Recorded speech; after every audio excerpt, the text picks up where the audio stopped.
Modern Western civilization, and I have studied it for a long time, is an amazing phenomenon in history. It is unique. No civilization in history ever was like this. It is the first time in history that a civilization has emerged like this. For example, it is the first civilization in history which has been able to acquire that power to dominate the whole world in such a way that the entire rest of the world combined cannot threaten its power. That never happened before in history. Where did they get that power from? They got it from an amazing scientific and technological revolution, which is still unfolding. Many more amazing things to come that will dazzle you.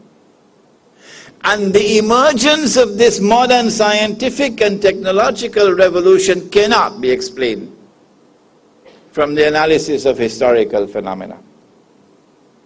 No, it is an absolutely unique event in human history. Modern Western civilization uses that unprecedented power to oppress.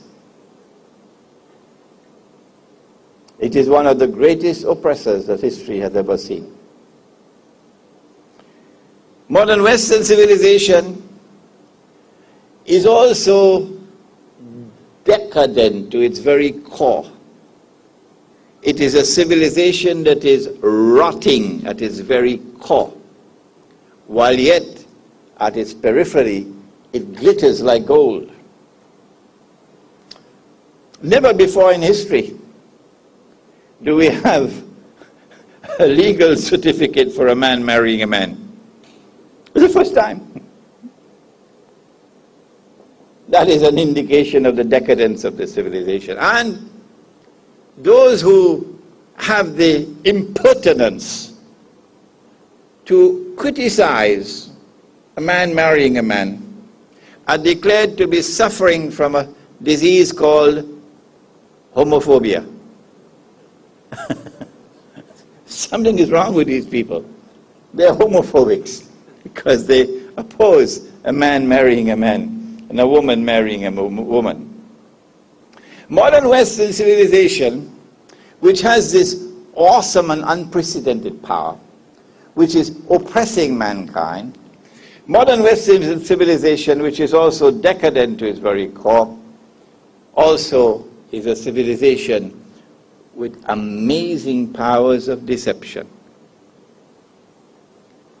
Appearance and reality are always different from each other in all that pertains to this civilization. It is a civilization with a mission in the world. We used to hear it in the days of colonialism. This is called in international relations, it's called jingoism. That we have a mission to civilize mankind. And this mission took them not only to colonize the rest of the world, that's bad enough, but that didn't end the story. When they colonize a part of the world, they do not leave, they do not decolonize until and unless they have put in place institutions which will ensure that that society will continue to be ruled by them by proxy. And in the process, they seek to transform the rest of mankind into carbon copies of themselves. This never happened before in history. If I do not seek to understand what's happening here, then I've got peanuts in my head. When will I wake up? When will I begin to think? When will the world have more to me than McDonald's hamburgers? What's happening here? They seek to transform the whole world into carbon copies of themselves. When they shave off the beard, then the civilized thing to do for the rest of mankind is to shave off the beard. And if you do not shave off the beard, you pay a price for that. You cannot be in the security industry. You can't be a police officer. You can't be in the military. Tomorrow you won't be able to work in a bank if you have a beard. You can't be prime minister if you have a beard.